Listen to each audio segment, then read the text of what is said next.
இங்கே இருக்கிறவங்கெல்லாம் வந்து உங்களுக்கெல்லாம் சோறு போடுற விவசாயிகள்.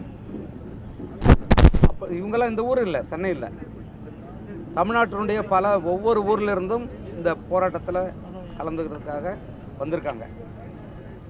இது வந்து முதலமைச்சருடைய கவனத்துக்கு போகணும், இந்த ஆட்சியாளர் கவனத்துக்கு போகணும். நாள்தோறும் இப்படி ஏதாவது ஒரு போராட்டம் ஒரு மூலையில் ஒதுக்கி இந்த வள்ளுவர் கோட்டம் பக்கத்தில் வந்து நடத்தி முடிச்சுடுறாங்க. அது ஒரு கடமைக்கு அரசாங்கம் பண்ணி கணக்கில் யாரும் ஊடகங்களும் அதை கணக்கில் எடுத்துக்கிறது இல்லை, மக்களும் அதை ஒரு பொருட்டாக மதிக்கிறது இல்லை, அரசாங்கமும் அதை மதிக்கிறது இல்லை. அப்படி இந்த உண்ணாவிரத போராட்டம் முடிஞ்சிடக்கூடாதுங்கிறதா என்னுடைய பெரிய கவலை. மீண்டும் மீண்டும் மீண்டும் இந்த மக்களுக்கு சொல்லக்கூடியது, உங்களுக்கு இதில் பங்கு இருக்குது. இது முதலமைச்சர் மட்டுமே தீர்க்கக்கூடிய பிரச்சனை இல்லை. மக்களாகிய உங்களுக்கும் இதில் இருக்கிற நியாயத்தை வந்து புரிஞ்சுக்குங்க, ஆட்சியாளர்கள் புரிஞ்சுக்குங்க. அதுக்காக தான் நான் இதை சொல்கிறேன்.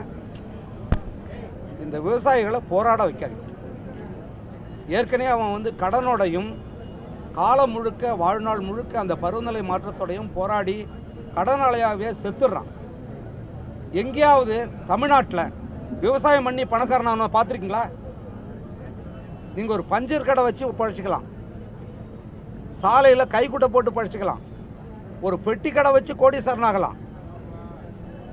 நிலம் வச்சு விவசாயம் பண்ணுறதுனால ஆக முடியாது. இதுதான் நிலைமை.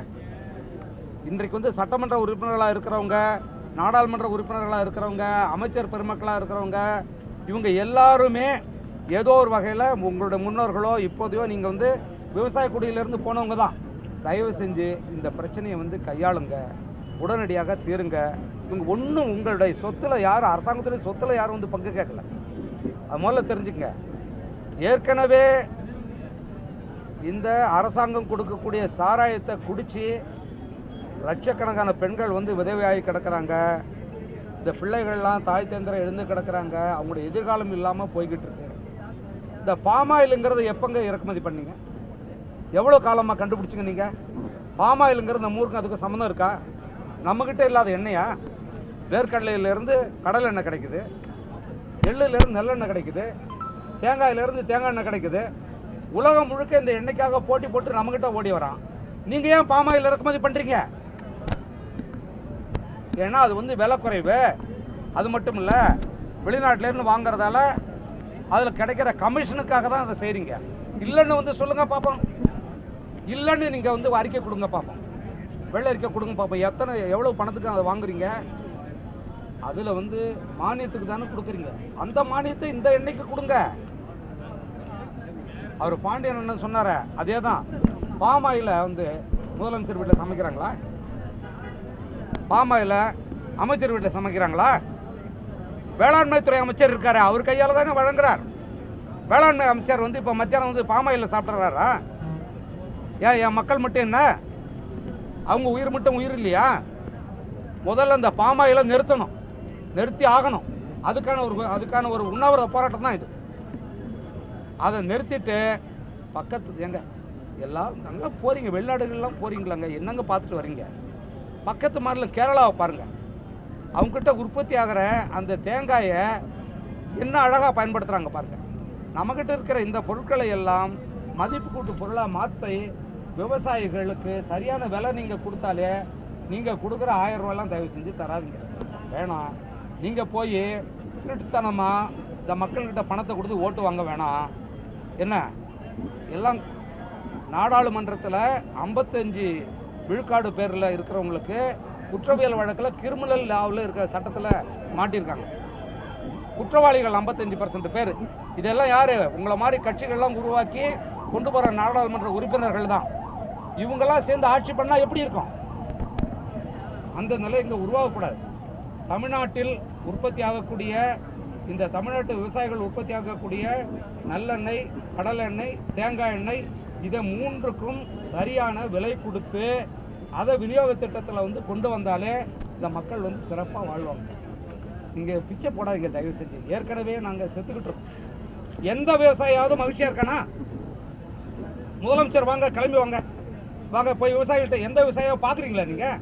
எல்லாத்தையும் ரிமோட்டில் அங்கே திறந்து வச்சுட்டு உட்காந்துக்கிட்டு இருக்கீங்க. உங்களுக்கு யார் என்ன அறிக்கை கொடுக்குறாங்கன்னு தெரியல. பத்திரிகையில் வரதெல்லாம் உண்மையான செய்திகளா? அது எந்த நிருபர் வந்து கேமரா எடுத்துக்கிட்டு போய் விவசாயிகளை பேட்டி கண்டீங்க? எந்த பத்திரிகையாளர் போனீங்க? கூட்டமாக ஒரு 50 பேர் சேர்ந்தால் தான் உங்களுக்கு அது ஒரு செய்தி. தினம் தினம் சாகிறவங்களாம் உங்களுக்கு செய்தியே கிடையாது. நாங்களாம் கூட்டம் கூட்டமாக சாகணும், உங்களுக்கு செய்தி ஆகணுமா? தயவு செஞ்சு அதை புரிஞ்சுக்குங்க. எல்லாருமே நான் வணங்கக்கூடிய, நான் மதிக்கக்கூடிய ஊடகத்துறை இதை வந்து கொண்டு போய் சேருங்க, எல்லாரும் கொண்டு போய் சேருங்க. இது வந்து மிக முக்கியமான நியாயமான ஒரு கோரிக்கை. இந்த நீராங்கிற ஒரு பானம் எவ்வளோ முக்கியமானதுங்க, உடலுக்கு எவ்வளோ வலிமை தரக்கூடியது. பதநீர், நீரா, இதெல்லாம் வந்து விவசாயி உற்பத்தி பண்ணி அவங்க விற்கக்கூடாதாங்க. அதுக்கு எத்தனை சட்டங்கள், எத்தனை திட்டங்கள்.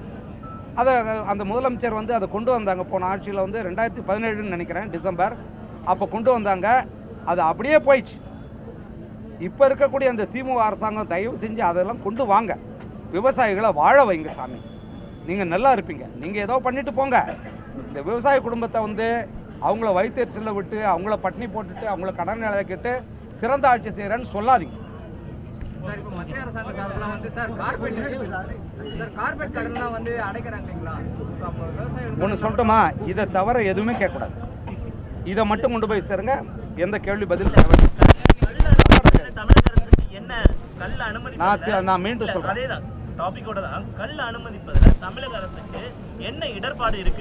இதை முதலமைச்சர்கிட்ட இத்தனை கேமரா வாங்க, என் கூட வாங்க, ஒரு பேட்டி கொடுக்கணும்னு நான் கேட்குறேன். கேட்க வைக்கிறதா உங்க வேலை. என்கிட்ட என்ன கேட்குறீங்க? முதலமைச்சருக்கு தானே இடர்பாடு இருக்கு. அதுல முதலமைச்சர்கிட்ட கேளுங்க. இல்ல, அது உங்களுக்கு தேவையில்லைங்க. என்னுடைய கருத்தை விட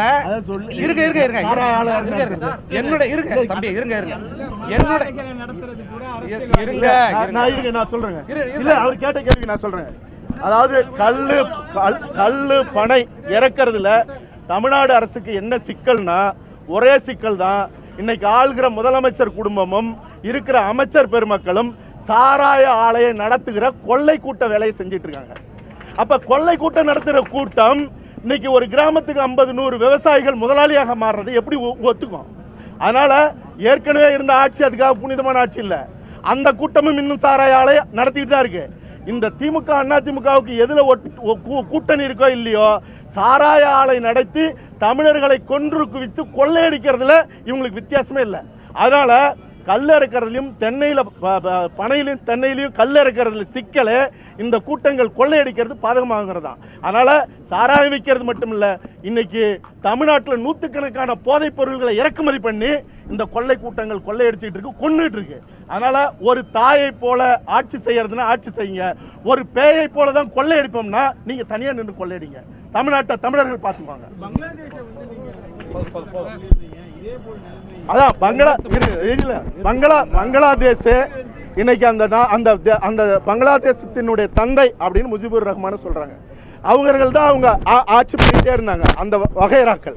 ஆனா இன்னைக்கு அந்த மண்ணில் அந்த மக்களுக்கு நேர்மையா இல்லைங்கிற நிலையில காலங்காலமாக பொறுத்த அந்த மண்ணின் பூர்வகுடி மக்கள் இன்னைக்கு அந்த தேச தந்தையினுடைய சிலையை உடைச்சிட்டு இருக்காங்க.